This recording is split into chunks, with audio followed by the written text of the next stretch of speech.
Hello and good evening. We're waiting on one other commissioner. I'm pretty sure Commissioner Boots should be here tonight. It's 7:01. We have a quorum, I'll call the ANC 1C July 6th meeting to order. There's Commissioner Boots. Great.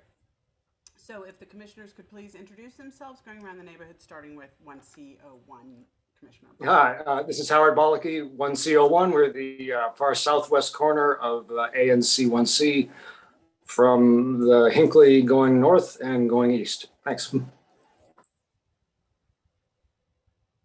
Commissioner Clem, I don't know if your audience stuff is messed up. It's hard for us to hear you, but I can hear Commissioner Bollicky, okay.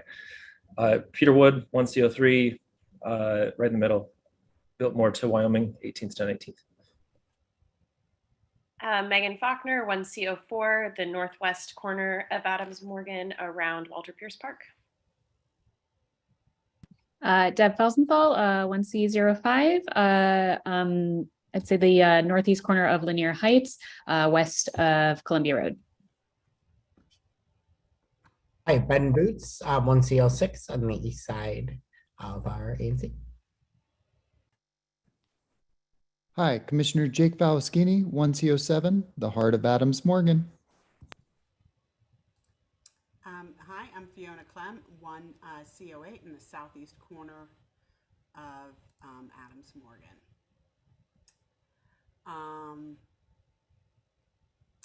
Okay, great. All right, so officers' reports. As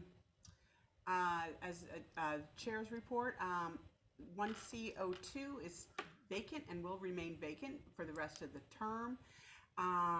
There was a petition filed, and then the petition signatures were challenged and were found to not all the signatures were valid. So the person who filed couldn't become a commissioner. So 1C02 will remain vacant for the rest of the term. And on July 2nd is the beginning of the election cycle for ANCs. And so if anybody wants to pick up a petition on July 2nd, and I think they have to be filed by August 10th. July 20th? Yes, July 20th. Thank you. The Secretary's report. Commissioner, Secretary Valaschini, please. Nothing to report. Thank you. Treasurer's report. Treasurer Faulkner, please. Yes, so I'm going to share my screen in just a moment because we have a quarterly financial report to present and hopefully vote to approve later on in this meeting. 1 second, I think it's taking a moment to let me share. But here is our quarterly financial report for this quarter. As folks can see, we are currently at about 2,700 at the end of this quarter. Our expenditures this quarter were mostly on personnel and purchase of service, which is payment for our meeting broadcasting. And we did not receive any significant income or allotments this quarter. So if anyone has any questions,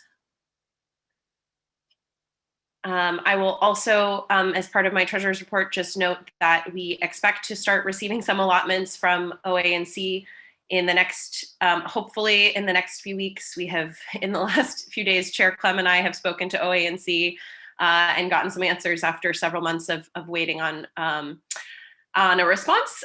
So we are hopeful that we will have, that at our next treasurer's report, we will have more money in our bank account. If anyone has any questions, otherwise that's all I have for the treasurer's report. Thank you, Treasurer Faulkner. to that point, I meant to do this a minute ago and I forgot. So we need to approve the agenda, but in order to do that, let's add the treasurer's report, I mean the QFR, to the agenda, please. All those in favor of adding that report to the agenda, so we can vote on it, please say aye. Aye. Aye. Are there any other additions or deletions from this tonight's agenda? It says pitchers settlement agreement. That was last month, though, right? Or no, sorry, Johnny Pistolas. That's my. That's on the agenda. Didn't we vote on we voted on a Johnny Pistolas settlement agreement last month? Do we not? I might be misremembering. Sorry. I thought we did. Yeah. We added it at the last minute. Yeah. Right. It's Okay, on so the agenda again tonight because RCNA had to sign off. Okay, that makes sense. Thank you. So that stands. We're adding the treasurer's, the QFR report to the agenda. All those in favor of that addition and finalizing the agenda, please say aye. Aye. Aye. Aye. 4 nays. I'm recognizing that it was unanimous. All right, so the agenda is approved. Commissioners' announcements. We'll go around the neighborhood, starting at 1C01, please. I'll be brief. I know we've got a lot of odds and ends on the agenda tonight. I just want to take a moment to give a little shout out to a longtime local business in 1C that has just concluded with the successful retirement of Martin Vigderhouse, who ran Martin's Wine and Spirits down at 1919 Florida for the past 30 years. And he's moved on, and I giving that great location, and he's the only liquor store in 1C, and he's right around the corner from the Hilton. So I assume we'll be processing his successor here shortly, but certainly wish him all the best and yield back to the chair. Thank you. Thank you. Commissioner Wood, 1C03. Thanks. So next Wednesday, July 13th, wow, Alcoholic Beverage Control and Public Safety Committee meeting, 7 p.m. right here on the internet. Same agenda as last month, typical expected, what's it called? We expect to hear from the local police about crime report and then have something like 15-ish different liquor license renewals for restaurants that we're considering. Besides that, it seems to be a pretty simple night. As far as 1C03 goes, it's been busy. I mean, there's a lot of little things. I won't bore everyone with the details, although I think they're interesting. Parking stuff there's a lot of people, well, not a lot, but several people have noticed that there's been a lot of legal parking and issues of the sort. Kind of on the same note, the parking from Wyoming, 1800 block of Wyoming, and now soon to be the 1800 block of Calorama have been, or soon to be partially barricaded to do this DC water project. It's expected to end August 31st. That and then some other projects are going on. Reach out to me if you really want to know anything. I try to send it out in my monthly emails as well, but otherwise it's nice. I know it's been a very stressful month or two, or 36, depending how you look at it. So especially Colorado Park, a lot of people have been doing a lot of work to really keep it up. Among many other things, I won't waste any more time, but just thank you to everyone who's been really proactive and civic minded. Thank you, Commissioner. Commissioner Faulkner, 1CO. Thanks. So for the PZT meeting this month, we'll be meeting on July 20th at 7 p.m. That's 2 weeks from today. On our agenda, we'll be hearing from DDOT about possible options for the bus priority project on Columbia Road, which, as folks may remember, we last heard from them in, I believe, February or March at our PZT meeting, where they did an existing conditions analysis and got some feedback and thoughts from people. They've also done, I think, a survey and a lot of outreach about, what people would like to see. And so they're going to, this is just the first sort of the next phase, and the first time we'll be getting an idea of what it could look like on Columbia Road. So I hope a lot of people attend that meeting. And we'll also be considering a resolution that our colleagues in, I think, 3C, ANC 3C, recently passed about a suicide barrier on the Taft Bridge. So that is also will be on the agenda this month. one announcement about 1CO4, which also includes 1CO5. So sorry to scoop you, Commissioner Felsenthal, if you were going to mention it, which is that the contraflow lanes on Lanier and Art Gun Place are also have been painted, have been installed as of a few weeks ago. I know I've already heard from a couple of people who are excited to see them finally in. So that is exciting. And my one other announcement is that I am not planning on running for reelection. So if you are interested in running in 1CO4, please feel free to reach out if you have questions. If you have, the petition, as Commissioner Clem mentioned, petitions will be available in a few weeks. So I would love to talk to folks if anyone is interested. And that's it for me. Thank you, Commissioner. Commissioner Felsenthal?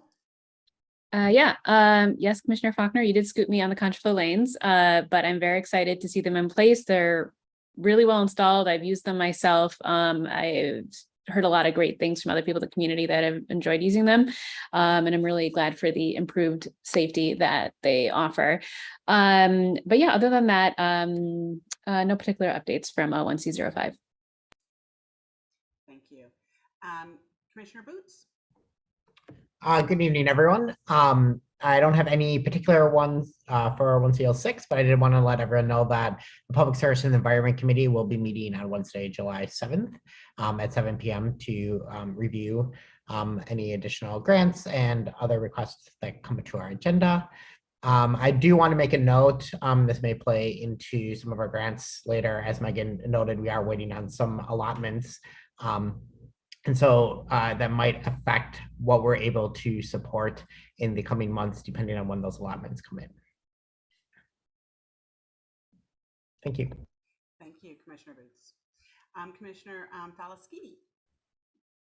Thank you. I'll try to keep it quick. I know we have a lot on the agenda tonight. Been working on some housing issues in the neighborhood, trying to work with one of our local co-ops to make sure that they're able to get some repairs done that are really needed and important. Also working on traffic and safety issues around the SMD. We've got some speed bumps coming in that haven't gotten installed yet. So just trying to make sure that those are prioritized. And then also some parking and traffic issues that have been happening up on 17th that I'm trying to get resolved for local folks. And then also just a note, school is out, summer school will be starting. So Marie Reed and other places you probably noticed are a little bit quieter right now, kick back in the fall, but summer school will be happening. And then also I've heard some concerns about the pool at Marie Reed and the hours. So I'm going to try to work on those and just make sure that they're resolved quickly. And then lastly, I think there's been some cleanups happening in the neighborhood. Just super thankful to everybody who's going out there and making sure that our streets are clean, our neighborhoods are clean. So thank you so much. Oh, and sorry, one more thing. There are COVID shots, COVID vaccine shots now available for 6-month to 5-year-olds. They are free through the DC COVID Center. They are also available at your local pharmacies. So please, if you've got kids in that age range, please do get them vaccinated. There will be proof of vaccinations required, of all mandatory vaccinations required for the school year starting this fall. So don't delay. Get them done for your kids scheduled now so that you're ready to go for this fall. Thanks. Thank you, Commissioner. I just have one announcement. It's about the redevelopment of the police and fire station. I'm still not going to get over the fact that that is now in 1B. I'm pretty sure I'll never get over the fact that it's in 1B. Maybe 10 years and a half from now, I'll get over it. But in the meantime, Thursday, July 14th at 6:30, there will be a meeting public are invited to that meeting. I will try to find a link for you and put it in the chat. And that is a redevelopment meeting with Oki and some other stakeholders. All right, with that, we will move on to Nicole McEntee from the DC Office of Tenant Advocacy. They're coming up now. Thank you so much, Gordon.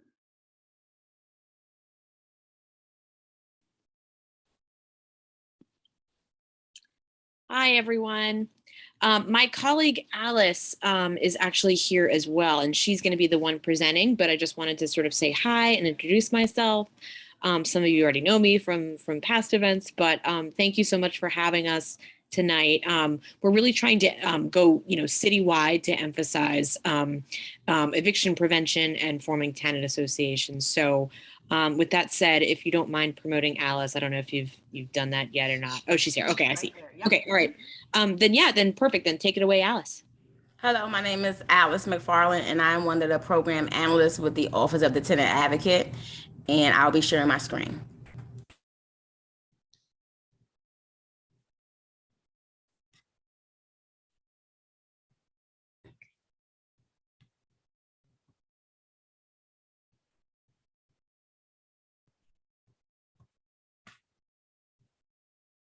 Thank you so much. Thank you again for having OTA. I'm here to share with you a little bit about the Office of the Tenant Advocate and how OTA can work for you. OTA was originally created in 2006 as a division of the Department of Consumer and Regulatory Affairs. In 2007, OTA became an independent agency. Since its inception, we have been under the direction and leadership of Chief Tenant Advocate Johanna Shreve. The mission of OTA is to provide technical advice and other legal services to tenants regarding disputes with landlords, to educate and inform the tenant community about tenant rights and rental housing matters, to advocate for the rights and interests of district renters in the legislative, regulatory, and judicial contexts, and to provide financial assistance to just displaced tenants for certain emergency housing and tenant relocation expenses. So how OTA does that is through our 4 branches or 4 departments. We have the legal branch, education and outreach, policy advocacy, and emergency housing. Our legal branch is formed of case management specialists and attorney advisors. Tenants' cases are assigned to either a case management specialist or an attorney advisor in the order in which it was received. So once a tenant contacts our tenant hotline at 202-719-6560, they will be either assigned a case management specialist or an attorney advisor in the order of availability. They may not be assigned the same staffer as previous cases, provide advice or develop action to address the issue. In some cases, our attorney advisors also go to court or refer to outside legal aid services. The primary purpose of the education and outreach is to be invited to ANCs as tonight to educate and inform tenants about their rights, responsibilities, and rental housing matters. We also have webinars and trainings on our YouTube. You can reach us at the Office of the Tenant Advocate. We hold renters' rights trainings, Lease 101, tenant associations, TOPA, which is Tenant Opportunity Purchase Act, and evictions. We also have reference materials and forms, which include the Tenants' Bill of Rights, housing regulations and forms, and eviction lists. Our emergency housing, in the case of a natural disaster or such as a flood or a fire, or if a unit or housing property is deemed unsafe or uninhabitable, our emergency housing department will provide hotel accommodations, provide temporary housing solutions that allow tenants to focus on new housing alternatives, financial assistance, which provides first month's rent, security and/or utility deposits, and application fees for replacement rental housing. Storage assistance, which assists tenants with packing, moving, and storage of personal possessions for up to 60 days. We also coordinate with other district agencies and community-based organizations to ensure that appropriate services are provided to displaced tenants.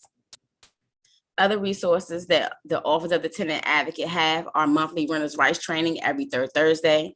As I stated, we have YouTube tutorials, posters, flyers, and forms available, tenant association trainings, and TOPA trainings. Now that the public health emergency has ended, evictions are now available in the District of Columbia. Tenants may be evicted for one of 10 specific reasons.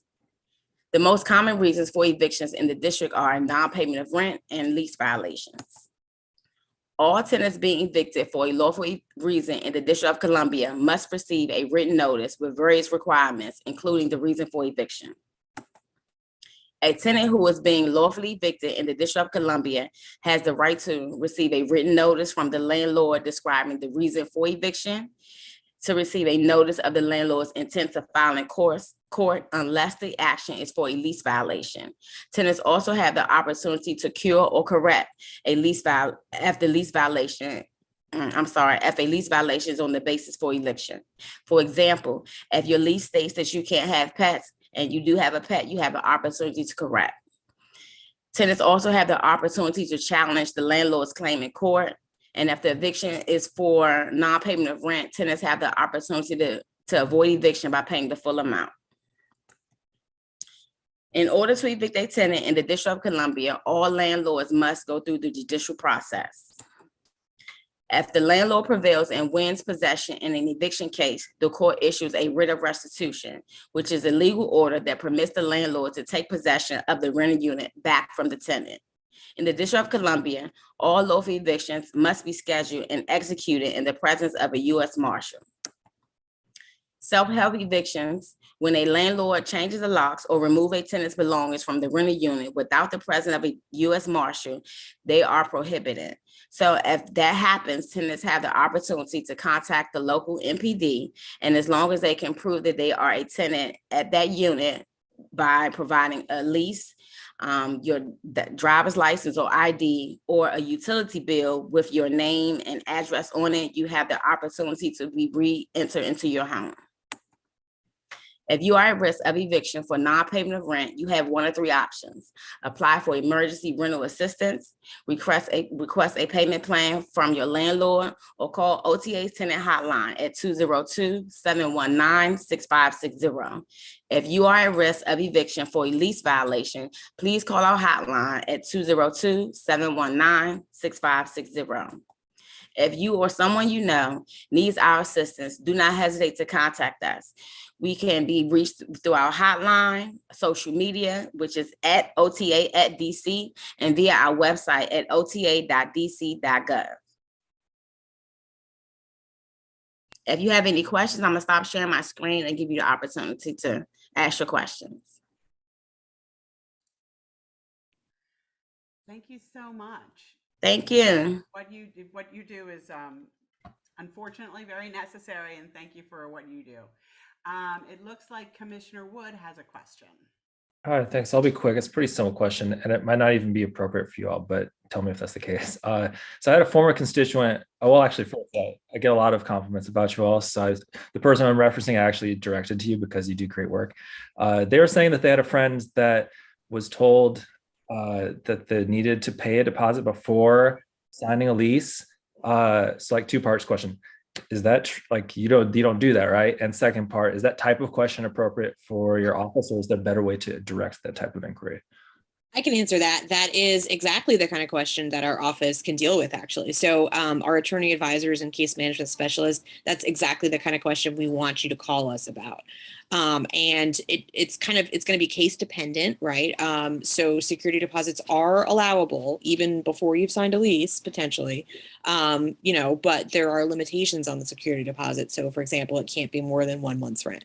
So with something like that, I would say, please have them call our office, because we can actually have them, go through what's required with an attorney advisor before they sign anything, right? Oh, that's great. Thank you so much. Any other questions? It doesn't look like that, but I would appreciate it if you shared your presentation, and that way we can put it on our website and make sure that the community is aware of your services. We will do that. Thank you. Thank you both for your time today, and thanks for your service to the community. Thank you. And again, thank you for allowing us to be a part of your agenda and allowing your time and space with us. Thank you. Thank you. Okay.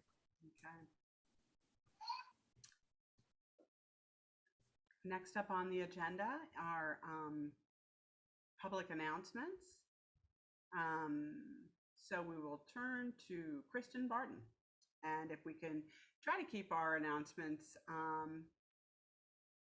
to a short amount of time. Thank you. How are you doing today, Kristen?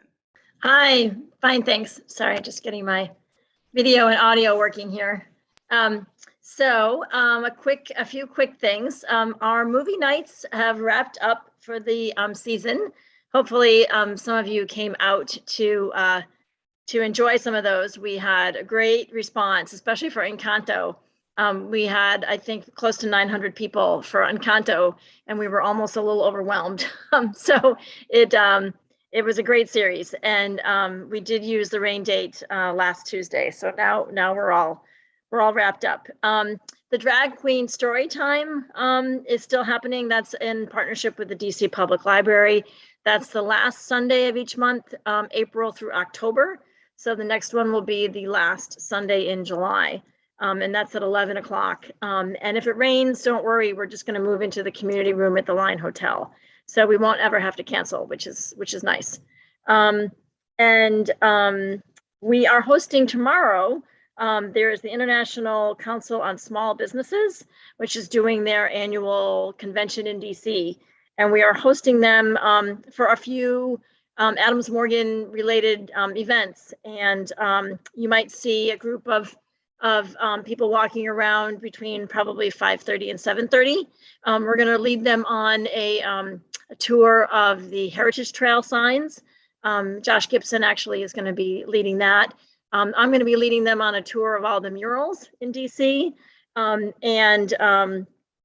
They are also going to be staying in the neighborhood to have dinner. So it should be a really great experience for them. Oh, and they're also doing a scavenger hunt in the neighborhood. So we had to put together a whole bunch of things for them to find and prizes. So it's a great opportunity to kind of showcase the neighborhood to an international group of small business owners. The Admo Vibe, I think we've mentioned, this is going to be a music series in Calorama Park in August on Wednesday nights. It's going to kick off on Wednesday, August 3rd. It'll probably run from 6 to 7:30 or so. And the Sitar Center Saints Band, the young adult band, is going to be performing on August 3rd. And then August 10th, 17th, and 24th are still being confirmed, but it will be a combination of other string quartet and I know jazz ensembles. So that's going to be for 3 or 4 weeks in August, depending on the bands we can get in Calorama Park. And then Porch Fest, we had our first planning meeting for Porch Fest. That's going to be Saturday, October 1st this year from 2 to 6 p.m. So you'll be hearing lots more about that. But we just kicked off planning for that today. Let me think. What else? I think that's about it. So from me, but you'll hear more from me later on the agenda. Thanks. Thanks, Kristen. Anybody else? Maya?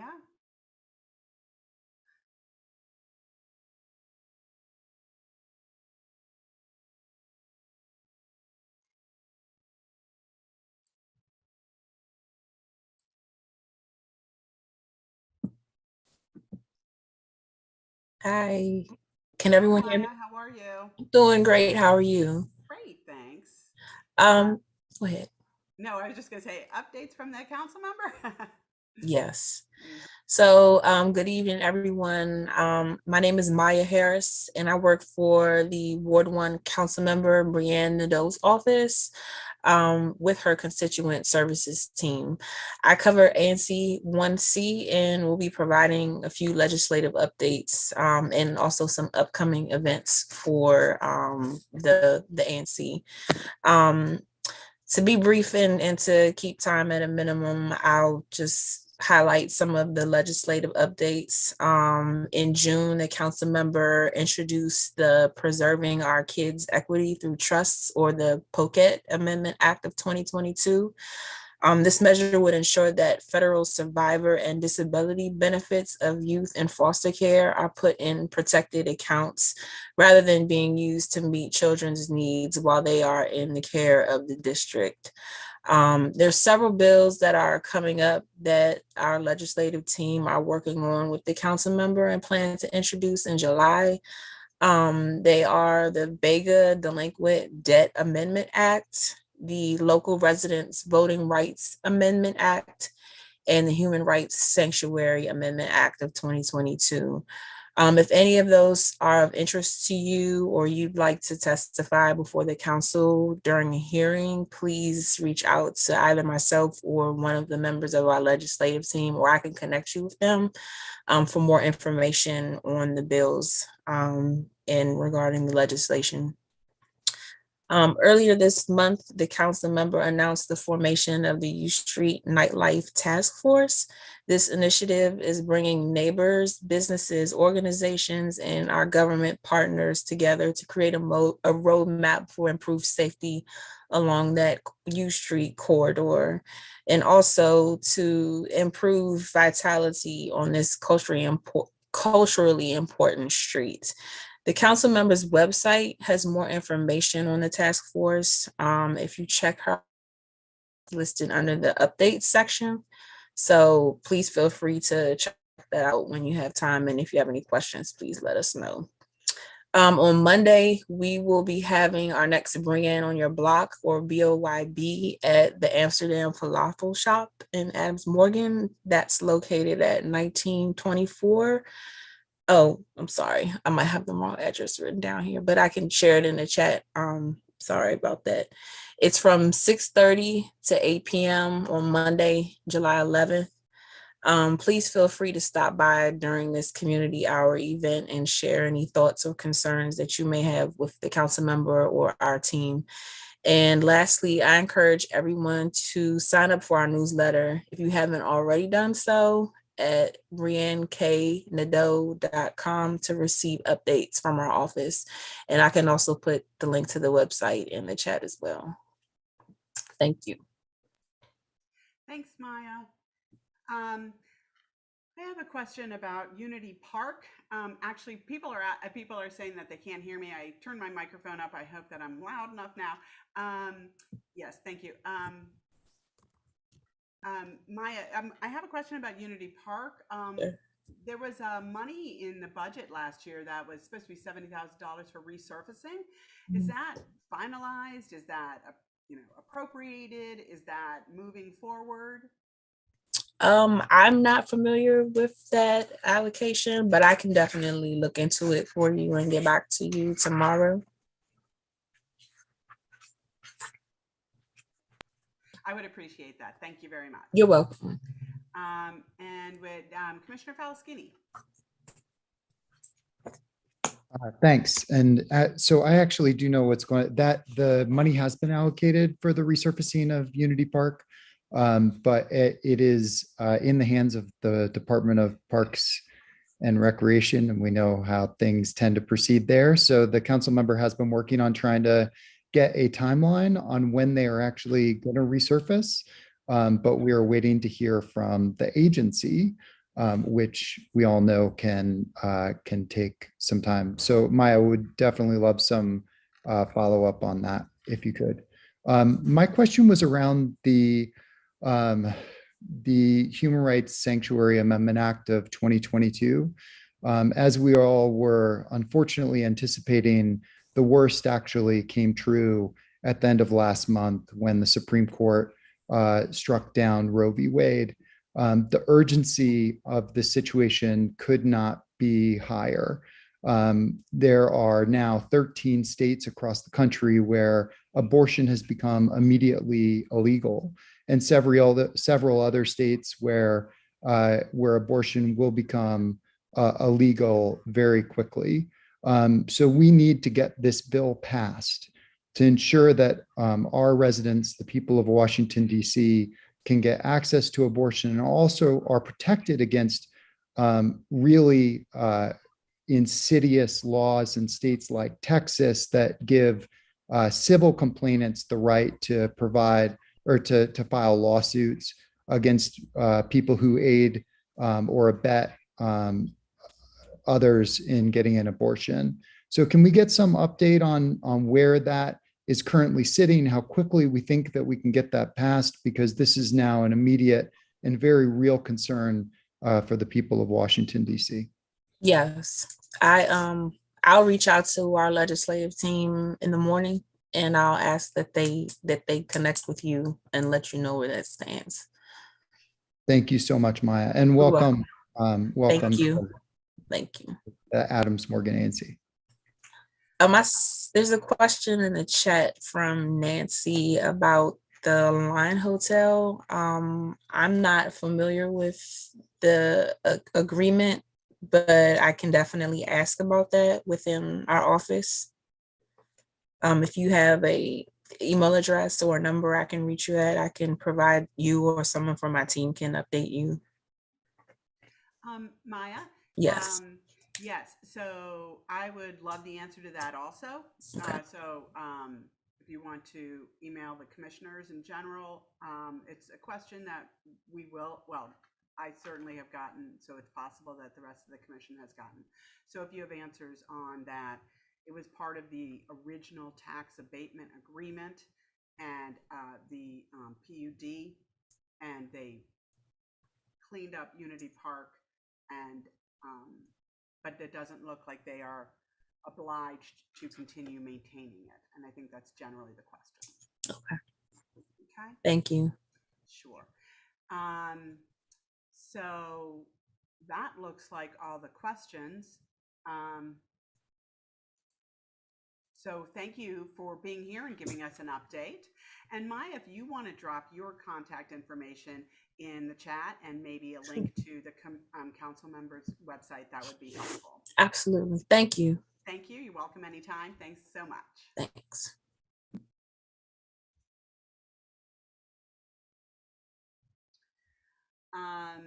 Any other public announcements?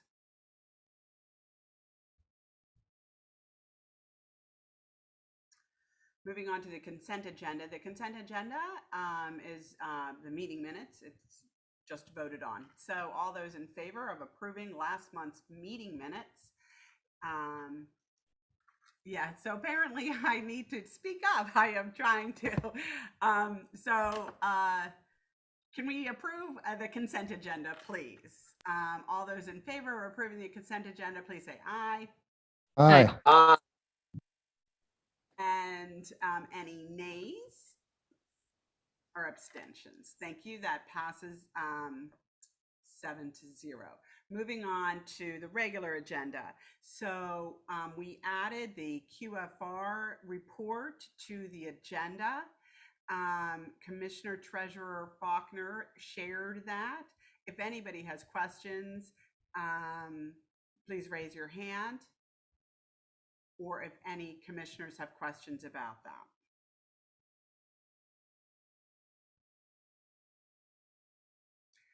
Seeing no questions about the QFR, we'll now vote to approve the QFR, the quarterly financial report.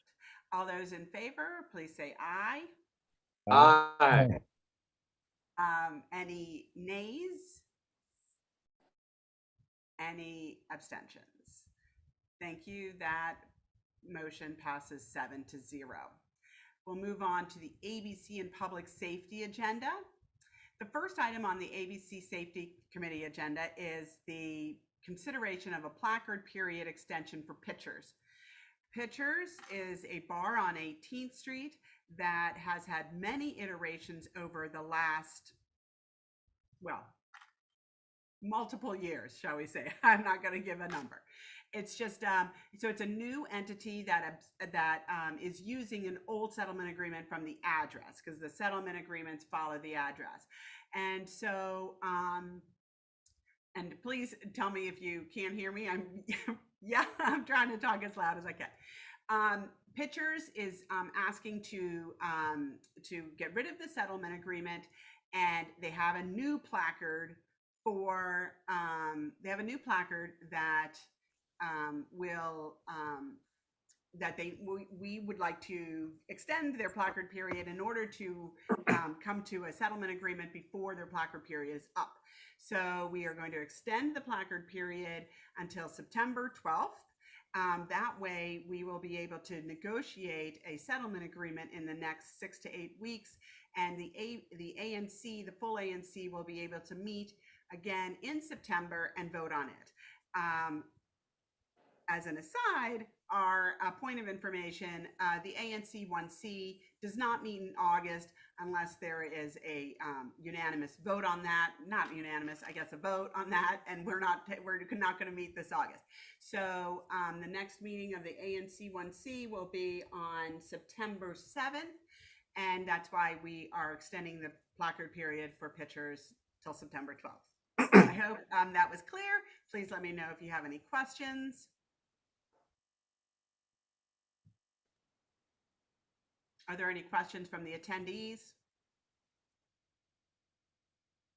Thank you. We'll now vote on extending the placard period for pitchers until September 12th, and then secondarily place it on the ABC agenda or negotiate a settlement agreement in the next 6 weeks. All those in favor of extending the placard period for pitchers, please say aye. Aye.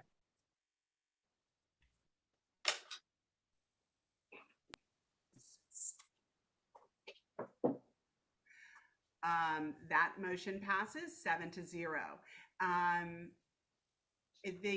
Kristen, the pitchers would like to renegotiate a brand new settlement. That is, their old settlement was for the address, as I said, and they have requested termination of the old settlement agreement, gotten a new placard, and so we'll need to negotiate a new settlement agreement specifically for pitchers, which isn't much of a change from the bar that was there before, but there have been some changes since the originally negotiated settlement agreement. Thank you. Next on the ABC Public Safety Committee agenda is the consideration of a settlement agreement for Johnny Pistolas. If anybody was here last month, they know that we voted to approve the settlement agreement that was negotiated by Commissioner Wood and KCA, the Calorama Citizens Association. In the meantime, that amendment was questioned by ABRA because it required actually sign off by the Reed Cook Neighborhood Association. When you sign on to a settlement agreement in any form, all parties of the settlement agreement must therefore sign off on the negotiated or amended settlement agreement. The only way you get around that is to terminate the agreement and other things. So we have, and there's a link in the agenda, we have asked the RCNA to sign the amended settlement agreement. There have been no changes from last month except for the signature of RCNA, thereby validating the amendment that we voted on originally last month. Are there any questions or discussions around the motion and what the settlement agreement is or says?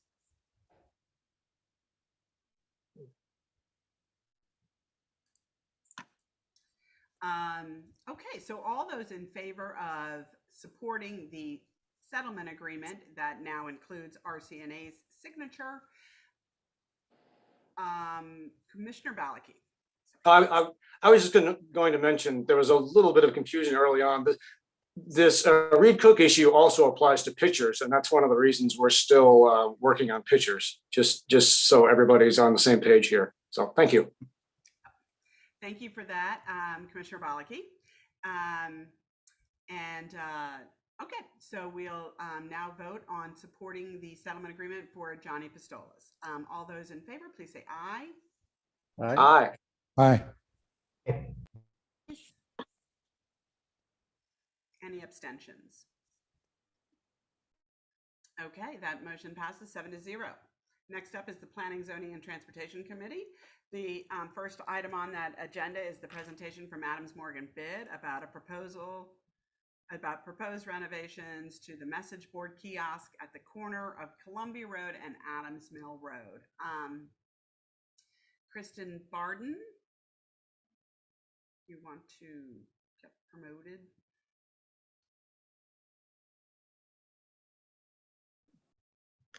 And can you also advance Brian Barry and David A. Preet, who is our consultant? Coming up now. Okay, great, thanks.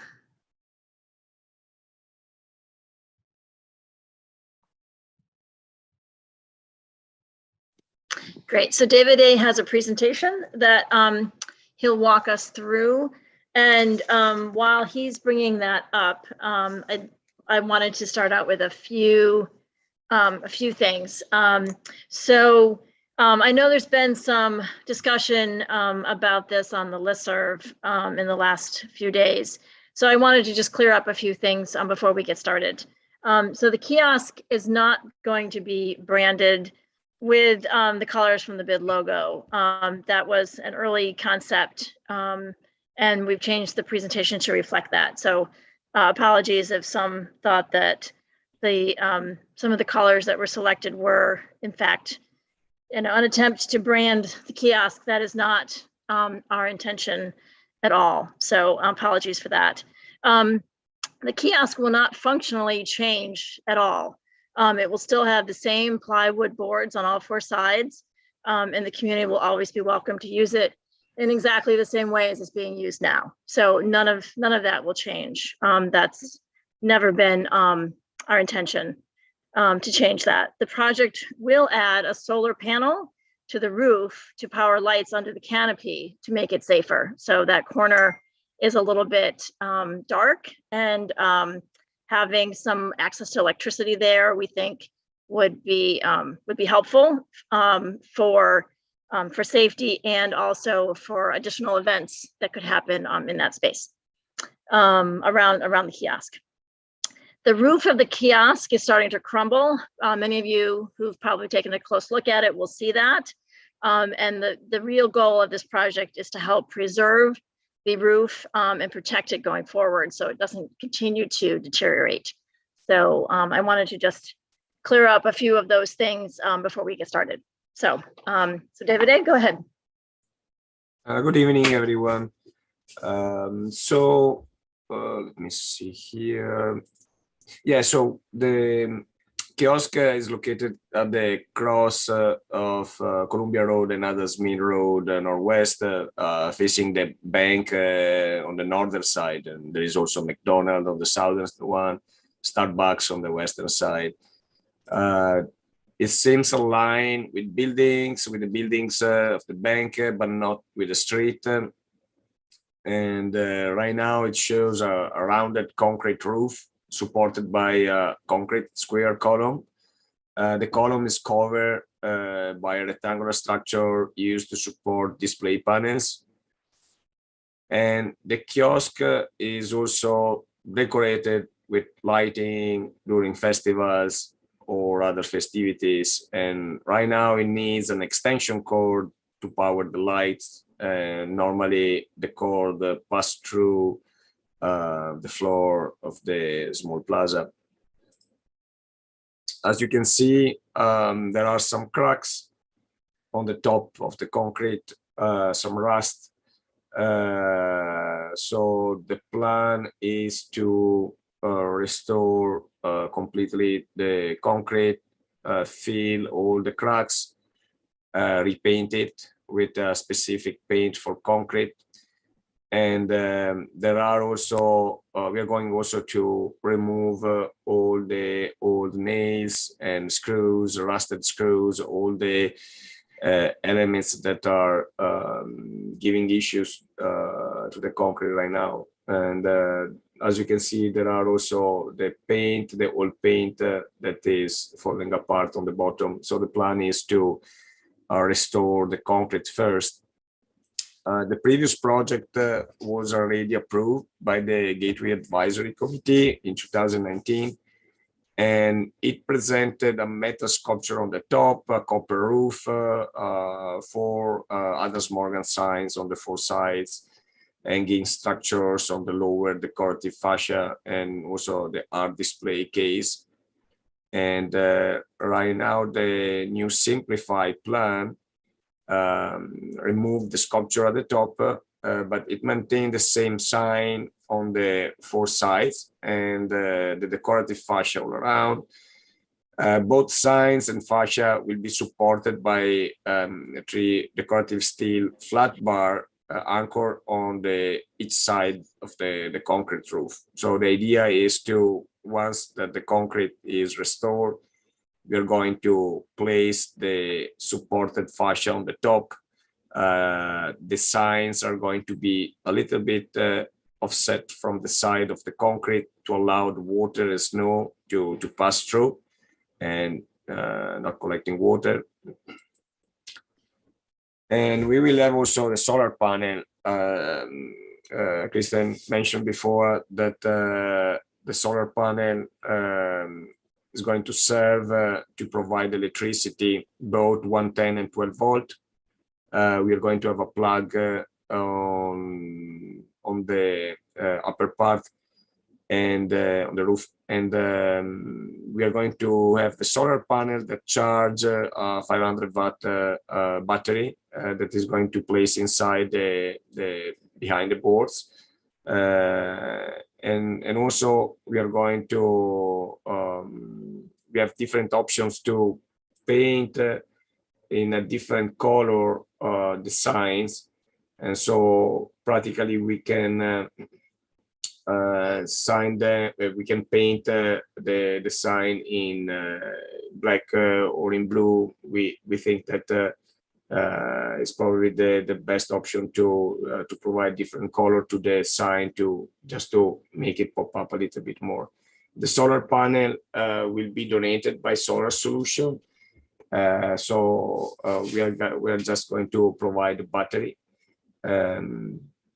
And we are going to have also hangers all around the fascia, the decorative fascia, so it will be easy to connect lighting all around, decorative lighting during Christmas. The board structure will be reinforced with side elements, so 4 vertical L shape all around to make it easier, the replacement of the board that are actually in plywood. So the idea at the end is to make it nicer and provide the restoration that it needs for the concrete.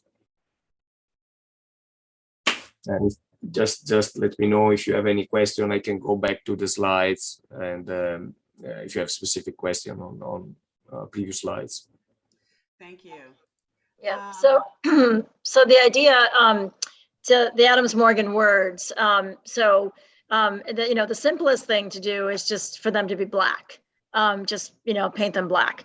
However, they won't stand out as much if they are just black. So we could paint them all blue.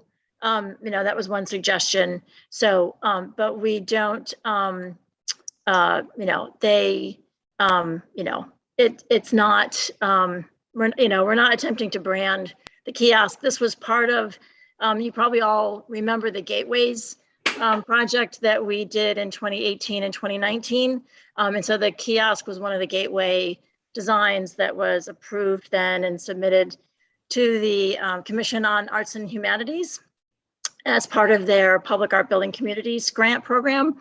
Unfortunately, they didn't choose to fund our program that year, but that would have paid for these renovations to the kiosk, as David A. mentioned in the previous slide, and also would have done some work in the park in front of the 7-Eleven at Columbia and Wyoming and 19th.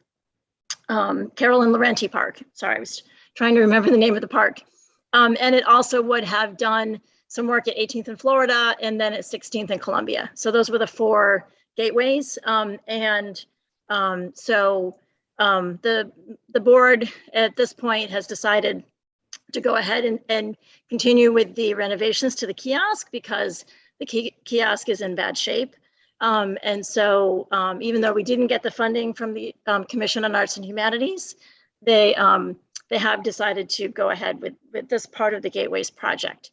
So this is only one element of the 4, but they did want to proceed with this one. So this one was sort of more urgent, I think. So that's the plan. But if there are concerns about the colors of the lettering, we can make them all black. It's not really a big deal.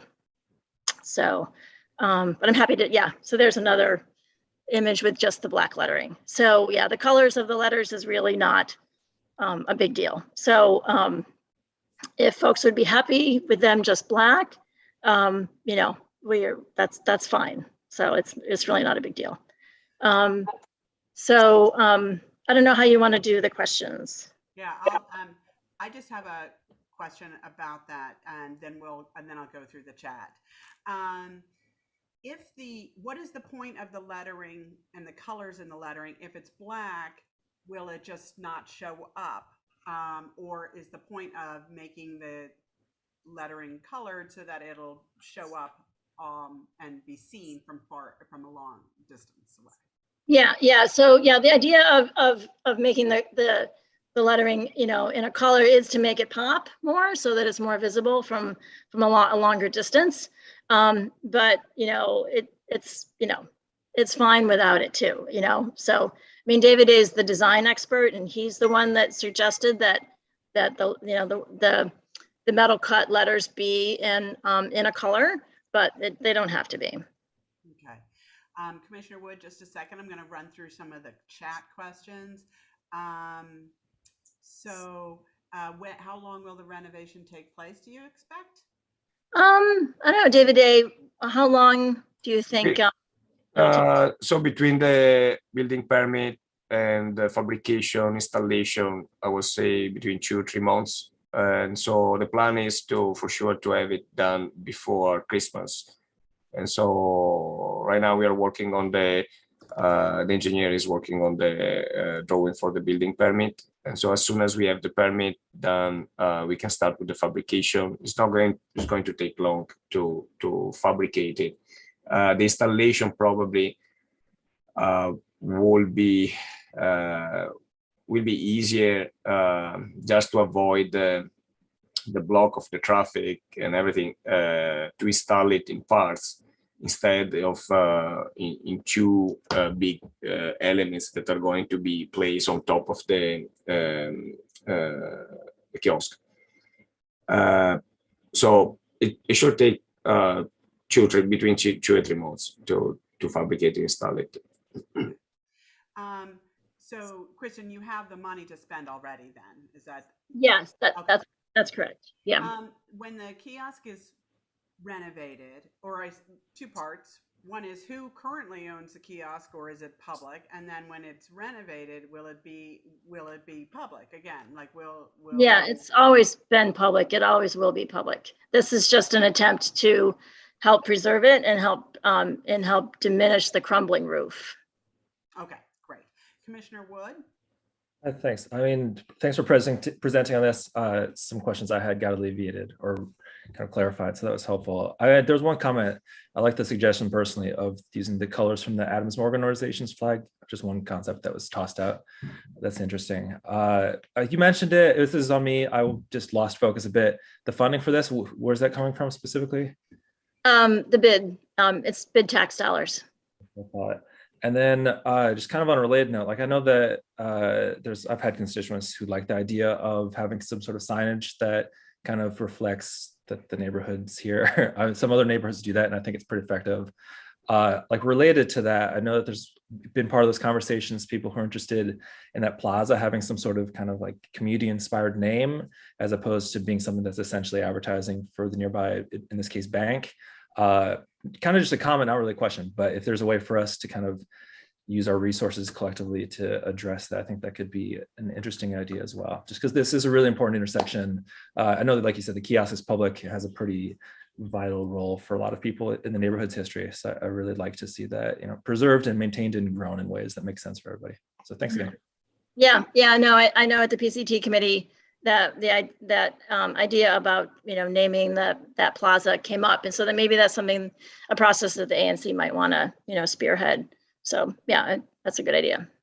We can actually try to, we can require an address assignment to the kiosk and the plaza.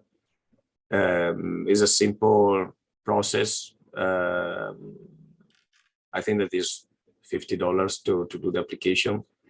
And it's just something that provide an address. And so with the address, you can provide a name. We can look into it, and I can let you know. Oh, yeah. David A is referring to the fact that there's no address there for that corner. The only available address is the bank address. So I guess, it's possible to apply for an address, but David A, I don't think that's something that we would take on. Yeah, no, it was just for the providing a specific name to the plaza. So if you want to attach a specific name to the plaza, when the address is done, it's easy to assign it. But yeah, so it's just an idea. Yeah, that would be something that ANC would probably have to undertake. Okay, Commissioner Balaki, just 1 second. Mary Belcher would like to know why the bid gets to impose aesthetics on a public space. Yeah, we're just trying to renovate the kiosk and continue its longevity so that it continues to be a community resource. That's our only goal here. Okay, thank you. Commissioner Balaki? Thank you very much. Let me see here. You got me on video? I don't know if you can see me, but my question is sort of like Mary Belcher's, but approaching it from the other direction. If my understanding is correct, that this kiosk is the property of the District of Columbia, does the bid have to jump through any regulatory hoops to do what you're doing? I'm just curious. We're applying for a permit through DDOT. That's basically the regulatory hoop, and so obviously the ANC. DDOT controls the space, is what you're saying. Yeah. So if everyone recalls, I mean, it was a while ago, but there used to be a slip lane. So it's that size space is normally something that DPR would control, like at Unity Park or something like that. But since it used to basically be in a road, it's never changed hands. So it's still DDOT's domain. Do we know who originally constructed it? I think it was built in the 80s, I believe. Do we know? 1970 it was constructed. Go ahead, I'm sorry. It was constructed in 1970. There was, yeah, Nancy just put it in the chat. Okay. Okay. Okay. I think it's a great community resource. As I mentioned in subcommittee, I'm glad to see you guys are doing this. I personally see some value in just the Adams Morgan brand, leaving aside the whole question of whether people would even recognize your colors, unfortunately. But I like what you're doing, and I hope you're successful. Thank you. Thank you. Yeah, as part of our due diligence on this project, David A, sorry, my got a frog in my throat.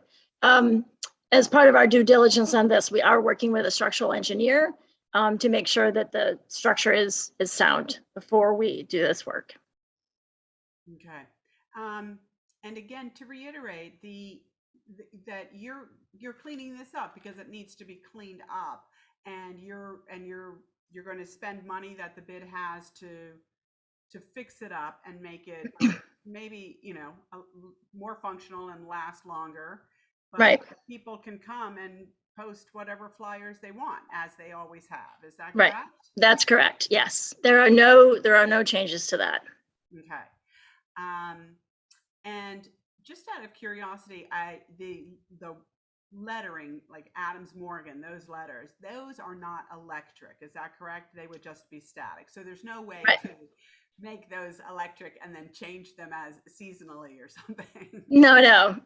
Yeah, they're die cut metal. Yeah. Okay, great. The solar is to power lights that will be installed underneath the kiosk and will light up the sides, the four sides, so that it's easier to read. Okay, great. Commissioner Falaschini? Thank you, Chair Clem. I just wanted, this is it's lovely that the bid is offering to fix up a piece of Adams Morgan history that is unfortunately hasn't been cared for very well. So it's it's great that the work is being done. I like the overall design. I do like the idea of doing color to make it pop. But the question is, can we open this up to the community for color choice? Is there a way that the bid could do some sort of, vote or community outreach to try to come up with colors for this? I also like the idea of doing the Adams Morgan flag colors, but it isn't just about me, and this is going to last for a long time. I don't want to, impose my aesthetic choices on the entire community. So is there some way that we can open this up for community input? Well, I think the easiest thing probably to do to speed this along, because we do want to get this done before the holidays, is to just make the letters black. So that's the easiest way to go. So, to be honest, we don't have time to do a 12-month process to, the money will not be there forever. So I don't want to drag out that process. So it's easiest just to make the letters black. Thank you. So what about just, there just seems to be a lot of questions in the chat about neighborhood input, as Commissioner Falaschini said, and somebody was talking about that the design, and I'm not sure about this, but it looks like the design would change the look of the roof. Is that correct? No, there's no changes to the structure of the roof. The metal bars that go across the top are to reinforce it. Yeah, so David is showing the, now here, go back. Whoops. Sorry, guys. So practically, we are going just to place the supporting fascia on top of the concrete that is rounded. So that is make a little bit more difficult to form the shapes of the fascia on the top. But they're just going to be placed on top of the roof, and the fascia are going to support the rest of the lettering and the horizontal fascia. So these three elements are going to be the elements that support everything on and again, the dimensions of these maybe change a little based on the engineer calculations, but I'm pretty sure that 4 by quarter of inch or 5 by quarter of inch is going to be enough to support everything. Would there be any way to accommodate a flagpole? Apparently the original kiosk had 2 flagpoles, and the flags were raised by the people at Engine 21. Mm-hmm. Yeah, no, we're familiar with the old flagpole. We've seen lots of pictures of it over the years. Yeah, David A., do you want to comment on that? Because that was something we did explore. The problem is getting access to it, to raise a flag up and raise a flag down. I'm not quite sure how that would be maintained. But David A., do you want to comment on installing a flagpole on there? The support is the roof is stable. It has a flat area on the top, so wouldn't be too difficult to install it. Yeah, the only issue is moving it up and down. I mean, probably it can be connected to something that goes around the structure, and so we need to look into it. But I mean, everything is possible. I'm not sure if there are any restriction for the high and let me see here. I don't think that there are any. Yeah, no, there are no electrical poles around. Yeah, so it's possible. Yeah, I guess the question would be who then would take responsibility for lowering and raising the flag? Yes. Somebody suggested in the chat that the ANC should represent the people and get together and work on a color decision. Is that something that that we should do? Would that be in the time frame? Could the ANC poll the constituents and see if there's Yeah, but it has to be done in like the next couple of weeks. So, because we're kind of running out of time. So, like, yeah. We weren't planning on having a lengthy process to decide the colors of the metal cut letters. So that's why like it can just be black. Like it's not a big deal. So okay. So what are the size of the poster boards for the new design? They're exactly the same as they are now. That's not changing. Thanks. I'm gonna have Commissioner Wood speak in a second. The people in the chat, if you want to raise your hand, I'd be more than happy to raise you. You can. There's a lot of people in the chat with a lot of questions. And we'd be more than happy to make you panelists so that you can share your comments and questions with everyone in terms of speaking. So, Commissioner Wood, go ahead. Thanks. I mean, I kind of apologize for hitting the same question yet again, but the lettering, I mean, because we're talking about the coloring and potentially being something some people disagree on, is it something that we could be installed black and at a later date, if the ANC or another body would want to go through the process of approving of some sort of color scheme and then finding a way to pay for it, could it be repainted, just the letters? Just like structurally, is it something that can be, you can either go up there or detach them? I'm not sure if they'll be soldered or screwed, but is that possible? David, I don't know. Could the letters be painted after they're installed? No, yes, we can. It's a little bit more difficult, but the most important part is that under as a first coat we have double component paint that is rust resistant. But yeah, can be painted later. Oh, thanks. Just tossing out ideas. Thank you so much. Yeah.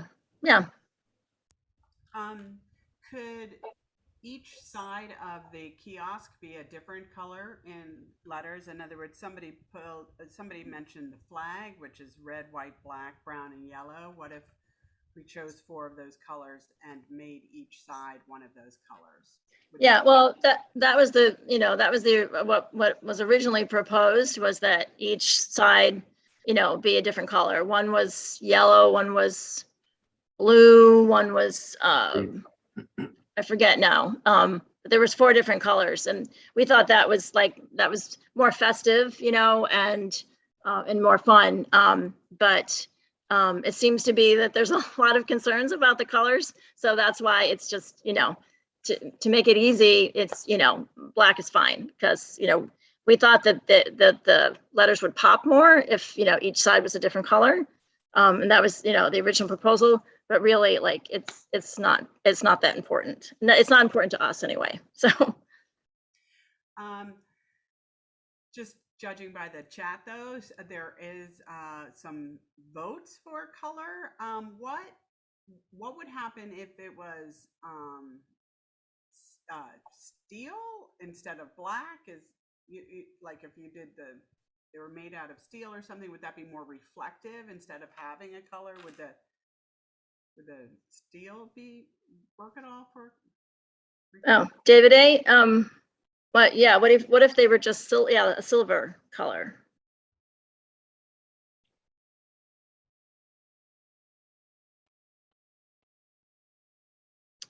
Oops. I don't know. David A., can you? Sorry, the volume is really low and I couldn't hear the question. If we can paint in silver. Yeah, or if I think that Fiona was asking if the letters could just be like a a silver color, like the like an aluminum kind of color. Yeah, sure. We can normally for public art we use a primer, and after we normally use a ceramic paint. The ceramic paint provide a protection also for the graffiti, and so avoid it make much easier to clean it up. And so my suggestion is to use a Rust-Oleum anti-graffiti paint, but we can use any color. There's no any issue about it.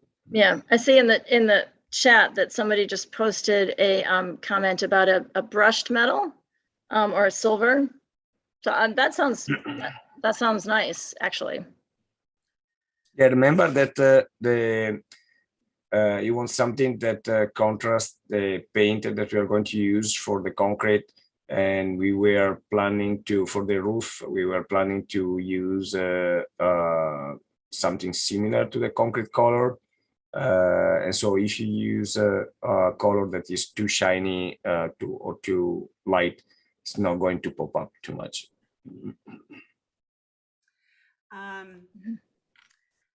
So what are the Adams Morgan colors? I see somebody mentioning in the chat. They're red, white, black, yellow, and brown. Red. Can you hear me? Sorry. Red, white, black, yellow, and brown. I like that. If it's going to say Adams Morgan on the top, my personal opinion is that it should be fun and it should stand out. If it was black, it wouldn't necessarily do that. I'm wondering if,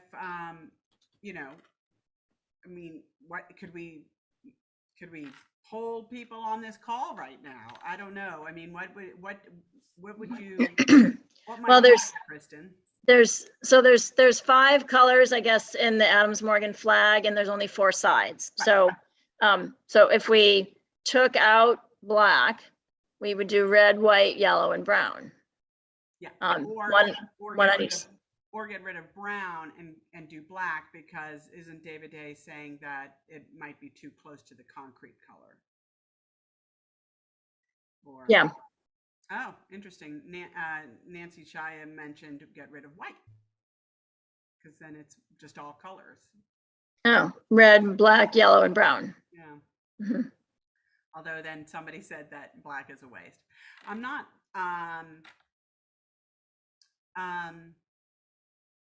Anyway, so. Yeah. Well, white. Yeah, white would certainly stand out. More so than the black. So red, white, yellow, and brown. That's, I mean, if there's consensus on that, that's fine. Like, really, it's not, we thought it would be more interesting with each side being a different color, and that's why we originally proposed that, but it's not really, I mean, it's the community should decide. So it's, it's not important to us. I think we've heard from the community, and it seems from the message board and from, hearing on this, that folks like the idea of colors. I'm hearing from you that this decision needs to be made quickly, and that in order for this to meet our timeline, So I would propose a motion to support that the color change would be red, white, yellow, and Thank you, brown. Commissioner. I was going to say that same thing. Yes, thank you. Great. So there's a second. Second. So the motion on the floor is to add colors to the recommendation by the ANC to the letter. Any discussion or questions about that motion? Commissioner Wood. Are we voting on, I guess I lost this at some point. Do we have, are we voting, is there an intent to send a letter and this is a motion to adjust the lettering in a letter? I was kind of unclear on what the original premise was beyond a presentation. My understanding from Commissioner Faulkner is that the bid wants a letter of support for the redoing of the kiosk. So, so that's what the presentation is intended to generate, which we will eventually vote on after the motion that Commissioner Falaskini made. Commissioner Faulkner? Yes, I was just going to say, to clarify, yes, the bid has asked for a letter of support that I believe is for their permit application. So I was just going to mention that I'm definitely in support of the motion. It sounds like, I think color would be great, and it sounds like people are in support of the Adams Morgan organization, the flag colors. And I think we can certainly add it to the letter, but the letter will be going, I think, to DDOT, which, they won't be approving, I don't think, the color or anything. But I think it makes sense to add it in this way. Just let me throw it real quick. Somebody mentioned in the chat that there's a black and white photo of the flag, but not a color photo. If anybody has more specific what the brown, red, and what those shades and stuff are, if it is specific, to let us know so we get that right. Just really quick in response to that, I've spent lots of time in the past trying to find those specific hues. To no luck so far, but I do know that the Smithsonian in Anacostia in 2020 had an exhibit that was featuring several neighborhoods, and I think they might have one in their archive somewhere. I haven't pursued it recently, but I could try again if you guys don't want to. Yeah, in fact, if someone has the Pantone colors, that would be ideal. So we can try to match those as close as possible. I don't know, Nancy, do you have the Pantone colors?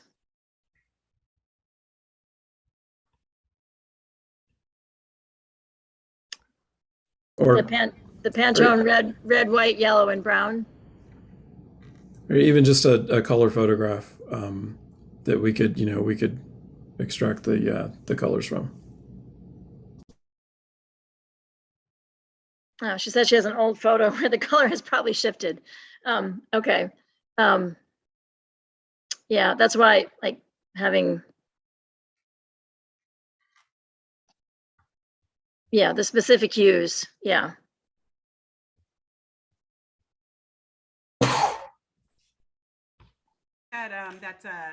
That we've heard from the community. The motion on the floor stands. Should we add a request for color of the Adams Morgan colors from their flag to the letter of support for the kiosk renovation? All those in favor of that motion, please say aye. Aye. Aye. Any nays? Any abstentions? All right, so that motion passed. So the consideration on the floor after this presentation is to write a letter of support for the kiosk renovation by the bid. All those in favor of sending a letter of support to DDOT for the bids renovation of the Adams Morgan kiosk, please say aye. Aye. Aye. Aye.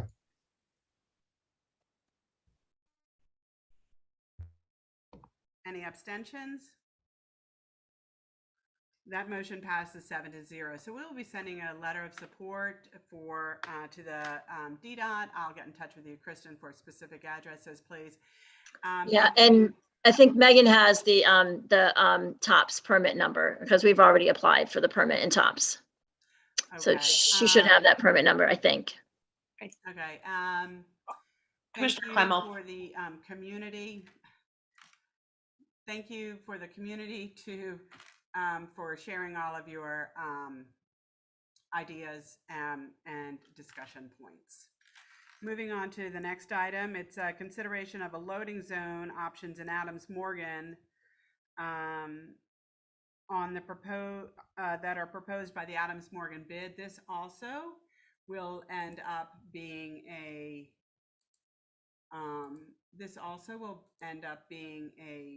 letter of support for the loading zone options that the bid is proposing. Kristen, do you have a presentation on this? Yeah, Brian will share that. And David A can go back home. And he doesn't need to stay.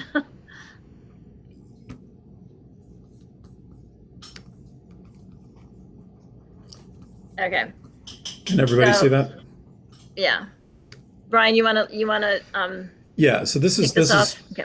This is fairly straightforward. So everybody knows that 18th Street, that's always been a parking nightmare, is much more so now with the streeteries and particularly loading zones.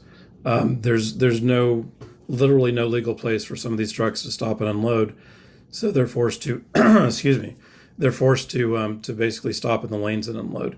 So we took a walk around the neighborhood with DDOT looking for solutions. And what we found is this one of the few remaining swaths of metered parking places that's big enough to actually handle a large truck. So what we're proposing is, so these are currently meter spaces. This is right in front of Glory Jamaican that's just opened, the Heart's Desire, and there's an I-71 shop there too. Yeah, so, and the old Walk and Roll. Right. Too. Yeah. Yeah. Old Walk and Roll on the corner. So, so our proposal is to have this redesignated as a loading zone during the day, and it would revert to meter parking in the evening. I believe after 6:30, there's a similar zone across the alley from it. So it wouldn't impact the nighttime parking, which is where the more serious issues are. But during the day, it would provide hopefully some more relief for the delivery trucks to park outside of the lanes. So it's not a solution. It's not going to solve the problem, but we're hoping it will help alleviate some. Thanks, Brian.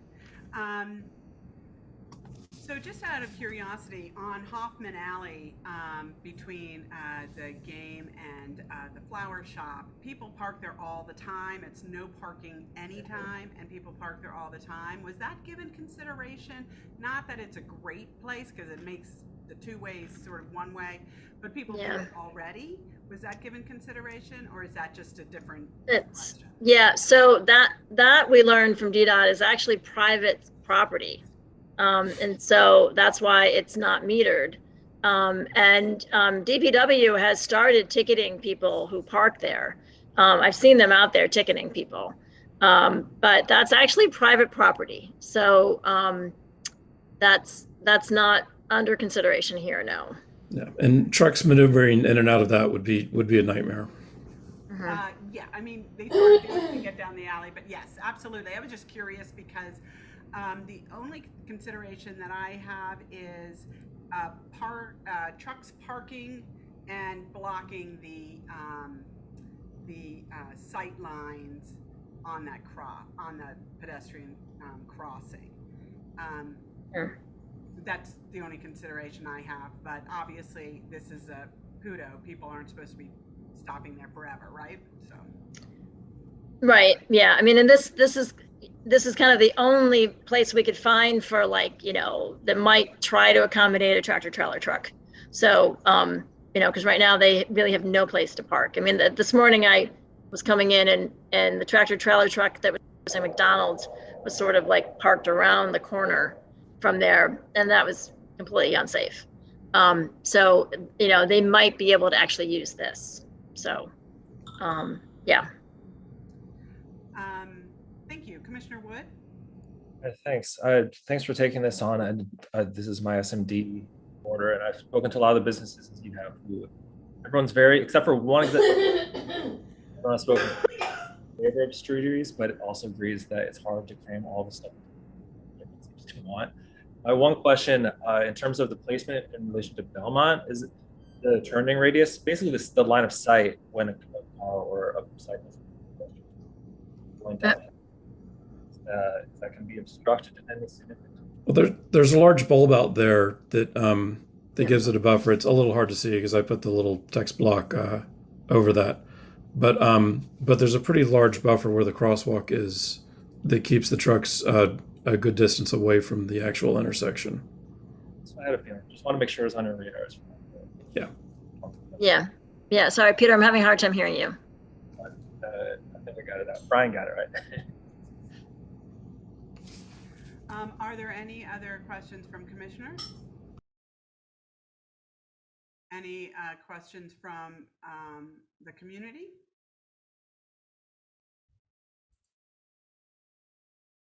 Yeah, we're under no illusion that this is going to solve the problem. We know that the problem is going to continue, but we hope that this will help provide, some additional, loading zone space during the day, so the trucks don't have to block the roadway. So with the parking meters there during the day, but they're not used, how is it going to be designated a PUDO? Like, how will people know that that is designated for pickup drop-off trucks only during the day? Yeah, they'll put up signage that say that it's a loading zone, through 6:30 p.m. like the other loading zones, and they'll also, actually put that hash on the roadway itself in paint on the asphalt, like the other loading zones. So it'll look different on the asphalt as well as the signage.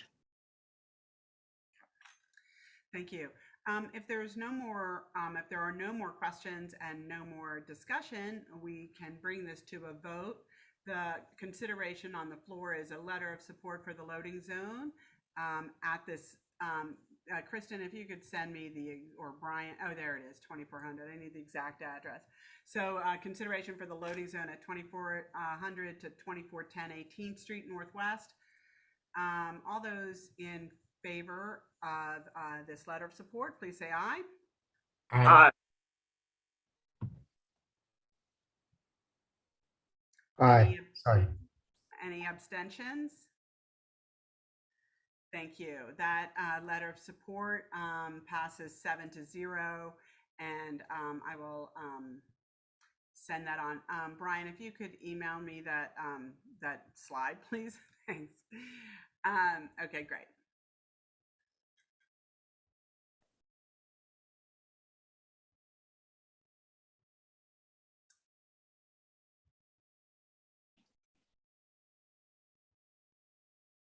And Brian, if you could stop sharing, please. Thank you so much. Thank you, Adams Morgan Bade, Kristen, Brian, and David A., if he's still around. Thank you so much. We'll move on to public services and environment now. All right, great. Thanks very much. Thank you. Public services environment has two items on the agenda tonight. If Gordon, if we could please promote Kristen Adair. Kristen Adair will give a presentation on a new project that the ANC, that she is requesting a letter of support for by the ANC. Welcome, Kristen Adair. Hey there, thanks for having me. I'll be very brief. I talked with Commissioner Felsenthal and Boots the other couple weeks ago, I guess, on their meeting. And so basically I'm working with a collaboration of folks, but applying myself as the lead artist for a DC Commission for Arts and Humanities Public Art Grant, which I know you all are familiar with. I am closely friends with, I'm sorry, I'm just looking for my slides here, friend and colleague with Monica, who has received those grants on several occasions to work in Adams Morgan. And she was giving me some advice also about the process. So I'm just gonna share my screen, a very brief presentation. Just see if I can get there. Really simply, the vision is for a historical installation that, and I am primarily, I should say, a documentary filmmaker, also photographer, installation artist, and also resident of the neighborhood, and am working on a vision with a collective of folks, including Nancy Shia, who is, I think, here. I saw her in the chat, and several other local community artists to create an installation. Let me go to the photo, actually, to create an installation that would be in two parts. One would be a visual one would be a visual that would be still photos and text installed along the fence in Walter Pierce Park over the course of a month. These would be very simple sort of printed fabric banners that would be basically a walking installation, and as well as a sound installation. So there would be QR codes where you would be able to use your phone to listen to stories and voices throughout the history, looking really at our multicultural community and how we have been really leaders in organizing and activism in the city over many decades, going back to integration of schools, the Adams Morgan organization, which of course was the birthplace of the ANC, and the end of redlining, amongst other aspects of our history. And in addition to this piece, there will be, and here's another view of that. And then there will be a documentary film that is accompanying it that would be presented as a pop-up screening during the course of the month of September 2023. So this is for the next grant cycle. Ideally tied in, part of it tied in with Adams Morgan Day, but there will be several different screenings of the video installation during the month. The DC Commission, as I understand it, likes to have an opening event for the grant projects, so early in the month of September, and then several events throughout where folks could come and view the film portion of it. And I'll show you a visual of that. So that would be also in Walter Pierce Park. This would be a pop-up installation. So it would not be there permanently. It would only be there for those specific screening times, which would be a screening and conversation with community members, not terribly dissimilar from the BIDS movie nights, but it's going to be a 2-channel projected installation. So there'll be 2 video components interacting with different voices and stories that of course ties in as well to the photo and audio installation that I mentioned that will be in the park throughout the month. Here's another view of that. And I'm happy to take questions and talk more about it. The vision, as I mentioned, is to bring together a collective of folks who have been in the neighborhood for a long time, and folks who are newer to the neighborhood, and artists who have been following and looking at and exploring the history, and those who live the history. So we're going to be doing a series of interviews. I should say as well that I am part of a group that got a smaller grant from the DC Humanities organization for an oral history project. It's also about this aspect of the history of Adams Morgan. And so we are already embarking on doing these in-depth interviews about some of these topics. And so this will sort of be the way to really bring those into a really visual public installation. As I mentioned, September of 2023. And I already have put out a public petition. The commission, as you may know, requires 25 signatures from the community to support, and I already have those 25 signatures, and I'm in process of getting the approvals from or the permit verification letters from 4 agencies, including DPR, Historic Preservation, DCRA, and DDOT. Although, as I understand it, the only agency that would be concerned here is DPR because it would be entirely on Parks property. But the Historic Preservation folks already said that they would clear it. There's no issue because it's temporary and there's no digging into the ground because there are some archaeological concerns in Walter Pierce Park, but nothing would be into the ground. So I'm happy to take any questions about it. Thanks, Kristen. I love that this looks great, and I love the fact that you're working with some of the community's local historians and that you live in the community. So are there, like, how long would this be in the park, and would there be any concern about vandalism? Yeah, that's a good question. So the vision would be for it to be in the park for about a month. I mean, Monica, I've talked with her at some length about her installations, and she's had them up for several weeks to a month and hasn't had that issue.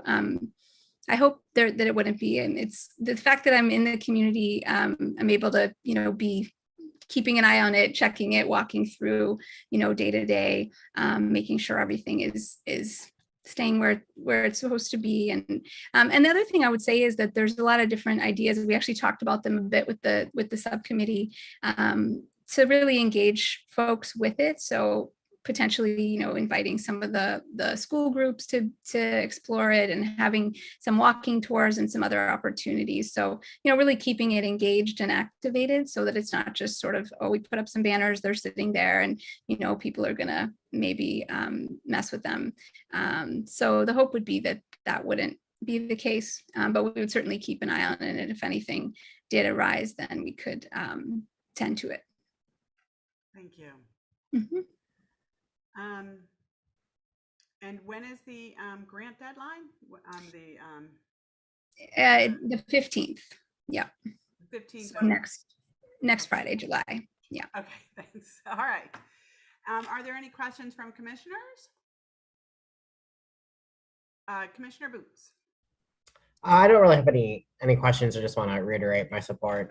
It's a really great presentation that we had at our committee meeting, and I'm just really excited for this project and looking forward to it in 2023. Great, thanks. Commissioner Faulkner? Yeah, I just wanted to say something similar. The Walter Pierce Park is in my SMD, and it would be great to see something like this there. And I think it looks great. So I look forward to it. Thank you. Any other questions or points of discussion from the commissioners or the audience, the community?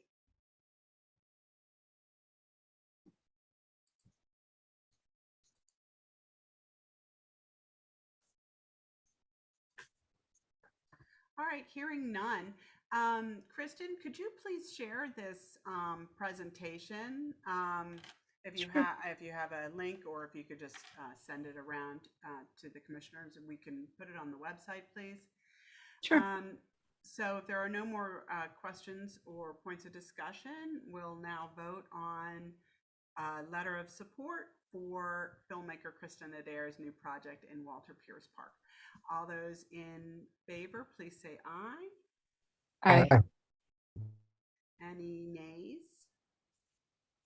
Any abstentions? Okay, that passes 7-0. We will send you. Aye. We will send. Sorry, Commissioner Balaki. We'll send you. I said aye. I think you were cutting out there again for a second. I'm sorry. Oh, goodness, I'm so sorry. I don't know what's going on. So sorry. I'll send you a letter in the next couple of days. All right. Thank you so much. Yeah, I appreciate it. Thank you for your presentation. And next up, we have a grant application from Jobs Not Guns. And do we have anyone in the audience for that? They could raise their hands. I'm not seeing anyone, but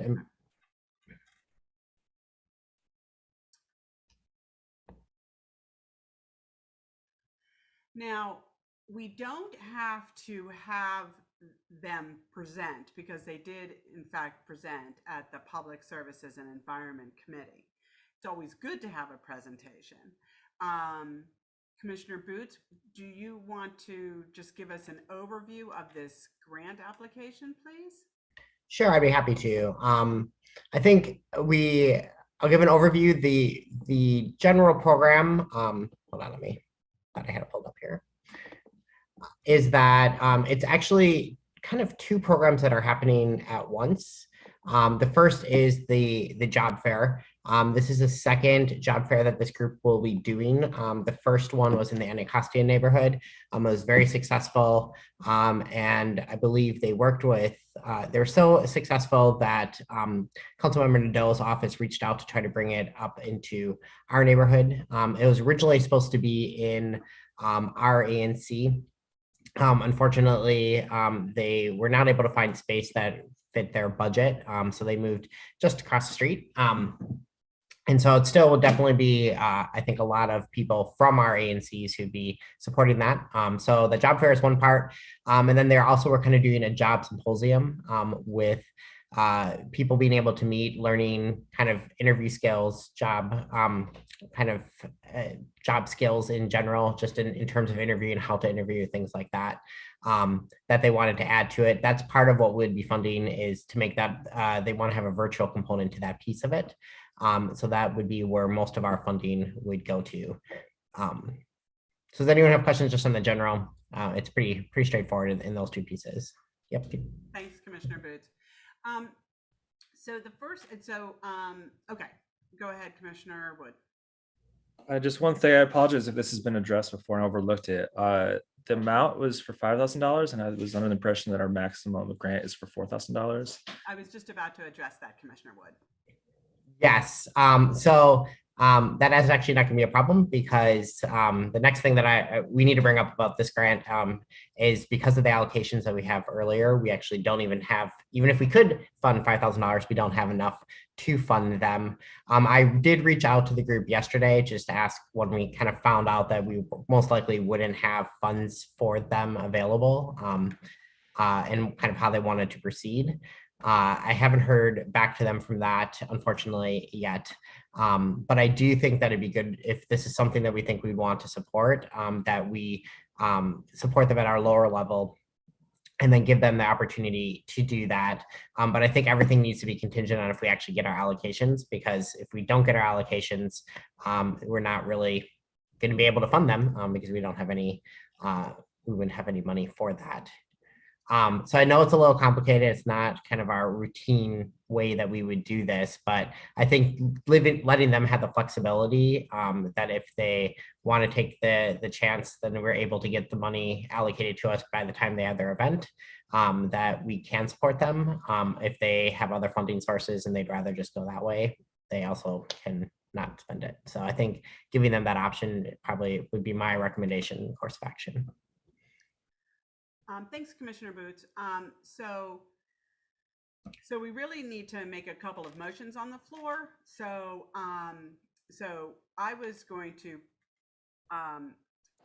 make a motion to vote on. I would like the commission to vote on. Well, so to Commissioner Boots's point, we can make it contingent.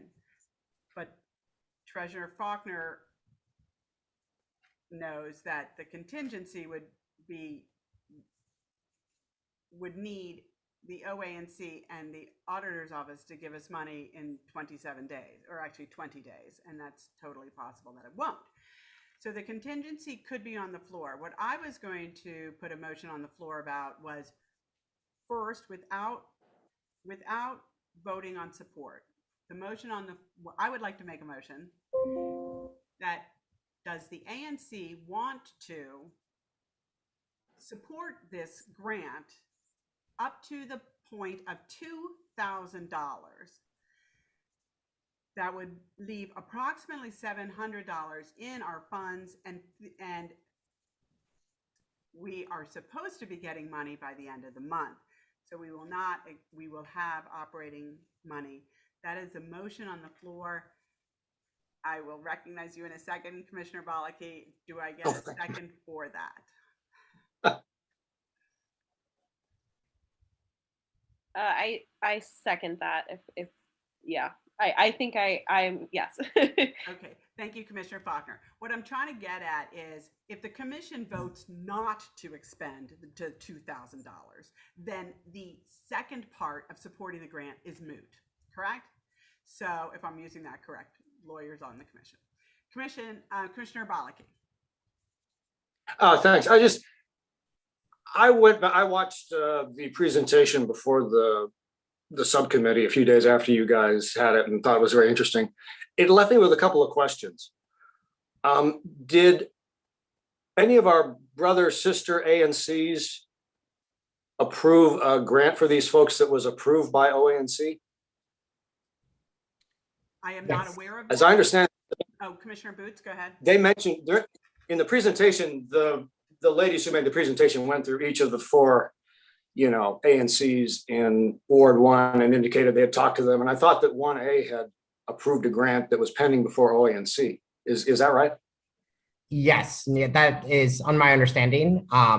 So they have multiple funding sources, and if you look at the budget, this is a pretty big project that they're looking for support.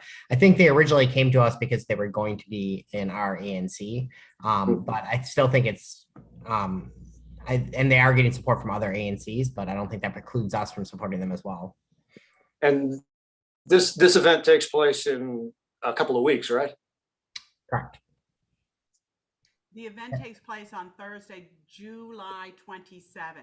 Commissioner Boots, do you know the location? It's in Columbia Heights, is that correct? Yes, it's the Columbia Heights Academy, the school right by hold on. The Columbia Heights Education Campus, is that it? Yes. Okay, thank you. And my other question was, is this duplicative of existing government services? I know that we no longer have that exception that we can use because of the public health emergency. And that sort of leads to my question of whether or not the OANC approved a grant request by anybody else. I think this is a good idea. I very much support it. When I worked on Capitol Hill, members of Congress I worked for used to sponsor these things. It's very valuable, but I just, we don't have much money, and I'm not quite sure that we're filling a need that somebody else isn't filling. Commissioner Boots, what was your So I'm just curious where this stands procedurally. Commissioner Boots or Commissioner Faulkner, what do you any comment on that? I think we would have to get this approved to make sure that it isn't duplicative services. I don't think it is. Just from the fact that they've done this previously and they use they're working with the mayor's office, our council member's office, and things like that, where they've had ANC funding already. So I think we're in line with that. But obviously before we would be able to fully approve it, we would need to make sure that it's approved by the office. Which again goes to this tight timeline that we already are at. And I think having a contingency at some point to make sure that we have everything lined up. I think more from my perspective, it's not cutting ourselves off so that if we do want to support this, that we've painted ourselves in the corner that we've procedurally not allowed us to. Thank you.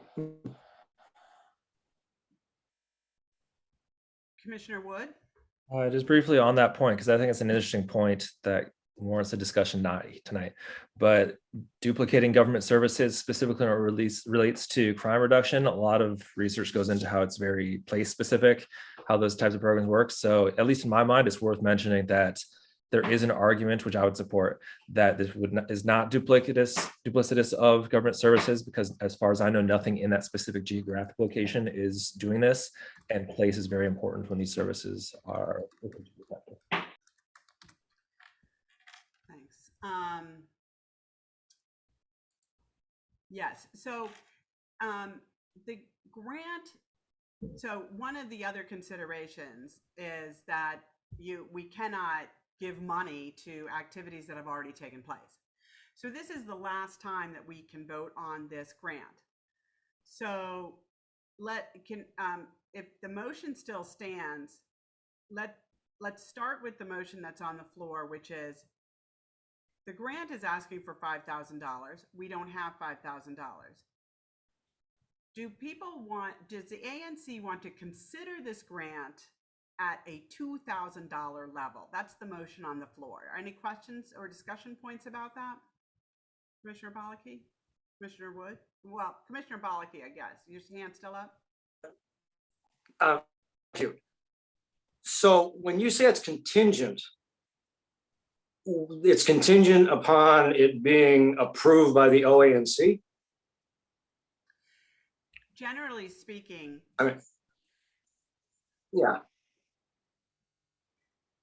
Generally speaking, grants are sent to the OANC for approval when there is a possibility of, some conflict. We can approve any grant that comes to the Adams Morgan ANC, but then we possibly won't get, if it is duplicative, or if it's outside the bound or outside the grounds of the OANC's grant guidelines, then we might not get eventually reimbursed for these activities. So generally speaking, we send grants to the OANC just so that they can look at it and say, yes, this works. Because they have grant money from other ANCs, we would be able to say, based on that, it must be a good grant. But have we gotten OANC explicit approval? I don't think so. Commissioner Wood. I'm just kind of thinking here. I mean, it seems like there's two issues. One is the typical issue of basically wanting to make sure we'll get reimbursed so that it follows the rules of what ANC expects. But the other, I mean, I'm not sure if it even matters. Maybe I'm overthinking it, but I might even be in favor of something like an accompanying letter that says we want, at least in my opinion, personally, in favor of supporting a $4,000 grant, which would become $2,000 in the event that we do not have sufficient funds by this certain date because we're still waiting for it to come. Is something like that a possibility, or would we have to go a different route? You can make that motion on the floor if you'd like. I mean, is that something that could be affected, put into like? Oh, I'm sorry.